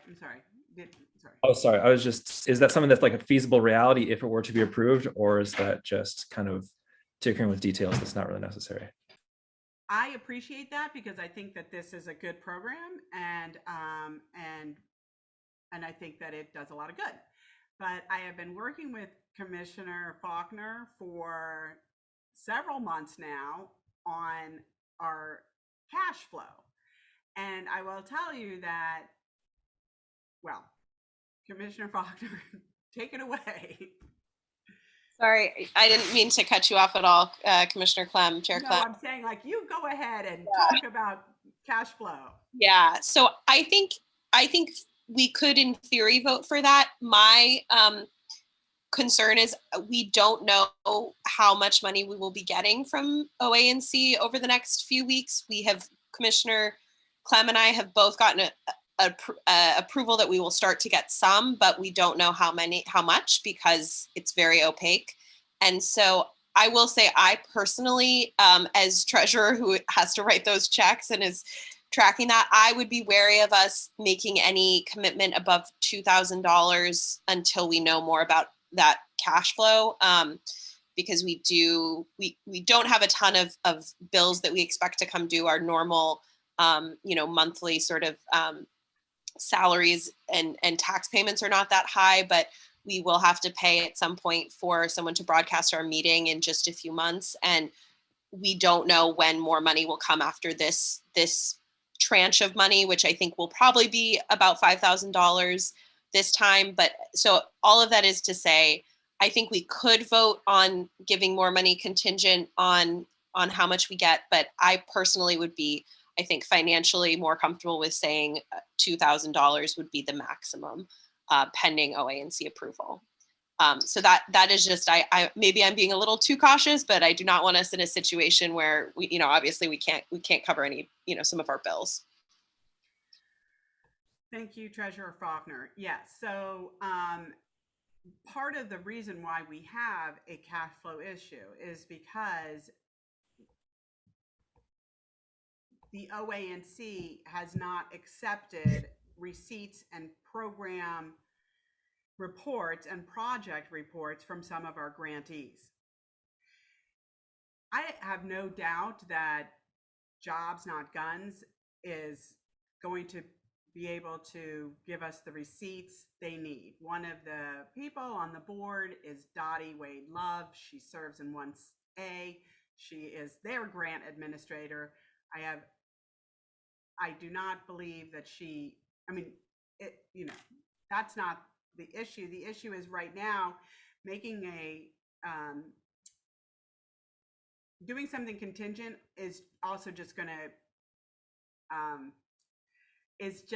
to give me and Treasurer Faulkner a heart attack for the next 3 weeks to figure out if we can. The payment has to be processed before the activity. So we would have to get a check, cash the check, write a check, and somehow get it to the grantees prior to the 27th. I asked somebody at OANC today at the auditor's office, what if the stars aligned and everything was perfect, when could we get our check? And she said 20 days from now. So I don't even know what the math is, but I think that's the 26th. So, I appreciate the thought. So the motion on the floor stands. Oh, Commissioner Boots, go ahead. I just have a point of clarification. I just want to make sure that I know what I'm voting for. If we get no money from the OANC, we still feel comfortable at the $2,000 level. Is that what we're saying? We have $2,700 in the bank. Within 30 days, we expect to get $5,000. Okay. That is being said, the motion on the floor is to change the grant from 5,000 consideration of 5,000 to a consideration of 2,000. If that doesn't pass, we have $2,700 in the bank, right? And immediately this month, we don't have $2,700 in expenditures, but if we get to late August and early September, that's a different story. And we are not wholly promised when the check is coming. The check's in the mail. We don't know. Commissioner Wood. Just one more thing. I might have overlooked this as well, but what are expected expenditures for August and possibly September? Treasurer Faulkner. So our current only expected expenditures would be our the salary that we pay for our Mary, for our minutes and our website, and then we will have in the next week or two some tax payments that usually are max $150 each quarter, and then so there's nothing I expect beyond that in the next 2 months. The other thing is just that I believe our contract with Gordon will end at the end of September, and we will need to, we're looking for a digital meetings manager, and at some point we'll have to pay someone for that. And I know we're still working on that. We don't know about that, but we just know we'll need to pay someone probably by the end of the fiscal year or soon after, which is September 30th. So that's just what I'm looking forward to, is we may have to write, a several $1,000 check in the next 3 months. Up until that point, $700 or so, that would be sufficient if we were in that situation? Yes, it should be. Yes, because we won't have to pay taxes again until October or anything. So, But let me just clarify that that the money that we are thinking that we're getting in the next 30 days is from Q3 2021 and Q4 2021. That's like a million years ago. Like we're not getting money from Q1 2022. We're getting money from last fiscal year. So this is really yeah. This is a cash flow issue, not a we don't have money issue, really. And that cash flow issue comes from the fact that when we provide funds,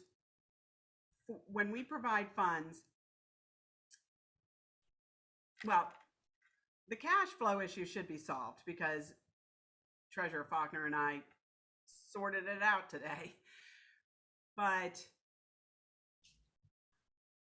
we are still voting on spending money that will bring us down to $700. So I think I'm okay with that, and I think I think what I heard you say, Treasurer Faulkner, is that Treasurer Faulkner's okay with that. But if we don't get this money, then we're not good. and it's already been held up for several quarters. Realizing that we never get our quarterly reimbursements immediately. Treasurer Faulkner? yes, yeah. I just saw a question from Commissioner Falskini, and yes, and as you said, it has been very, very delayed. I think also, hopefully, we would get Q1 for fiscal year 2022 fairly soon, because I believe that allotment, most of those things are all resolved. That they have asked for more info on. And Commissioner Falskini, I think they are all dealing with it. Part of the reason I have been emailing for several months, and when I finally called and got an answer yesterday, and when Dawn at OANC answered the phone, she asked if we were out of money to pay our bills. And so I think that we are not the only ANC dealing with this. I told her, no, we're okay right now, but we have a grant tomorrow. So my understanding is they are overwhelmed. She said we just have so much stuff. She knew exactly that she had, so anyway, all of that is to say, I think this is a pretty systemic problem at OANC where I think they are understaffed and overwhelmed. Thank you, Treasurer Faulkner. So what we're discussing really is we're discussing expenditures based on what our cash flow. We're not really deciding on whether this is a grant that we like or want to support, really. So the motion on the floor stands. Instead of, the motion on the floor is, we cannot consider a $5,000 grant. Does the ANC want to discuss further providing funding for jobs, not guns, at the level of $2,000 tonight, which would require us to pay them by July 25th, approximately? That is the motion on the floor. All those in favor, please raise your hand.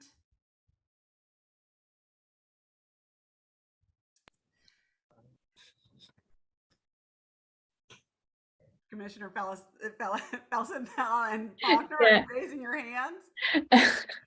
As considering, I guess I'm just concerned about not having the money. I guess I share Commissioner Faulkner's. Okay, I have 3 A's. Would anybody consider a friendly amendment to change the 2,000 to 1,000? Would that be in order? I like that. If it is, I so move. I like that. I like that. Second that accept that friendly amendment. I mean, yes. However, I'm going to defer to the treasurer.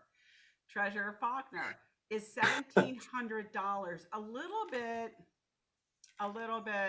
makes you feel a little bit more comfortable?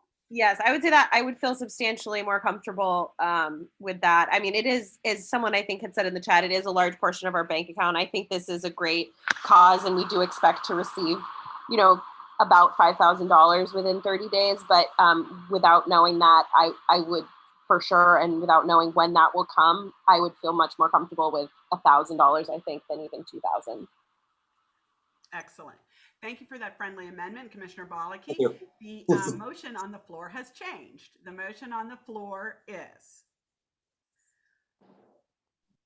all those in favor of changing the funding requirements or the funding level from ANC 1C to jobs, not guns, to $1,000 only in consideration, please raise your hand. Sorry to do this. Point of information. You said like voting in favor of changing the amount, or we just voting in favor of just because it was a friendly amendment, correct? No, well, no, that's a good point of information. The point of information is it's a $5,000 grant. The motion on the floor is we cannot fund $5,000. So we are voting on, would it be all right to fund, would you support funding, discussing funding for this applicant at the level of $1,000? That's the motion on the floor. And then if it would pass, we'd have a subsequent vote on the funding of the $1,000. We would have a subsequent vote on supporting the application. That's what I mean. Yeah. Okay. Thank you. All those in favor of supporting a $1,000 level for this grant, please raise your hand. That looks unanimous. So we now have a discussion on the floor on funding jobs, not guns, grant application at a level of only $1,000. Are there any questions or points of discussion?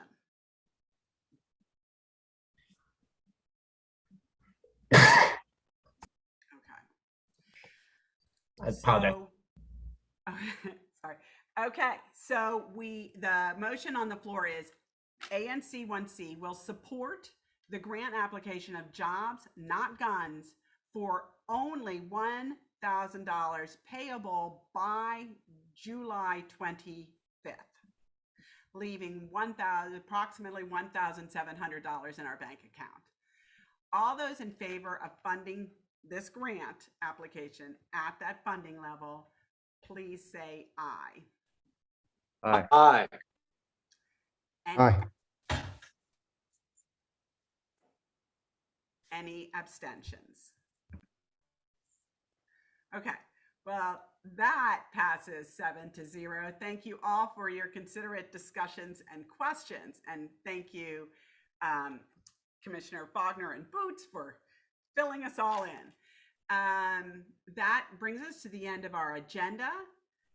We do not, ANC 1C will have 3 committee meetings in July and no general or committee meetings in August. We will reconvene on September 7th at 7 p.m. With that, this meeting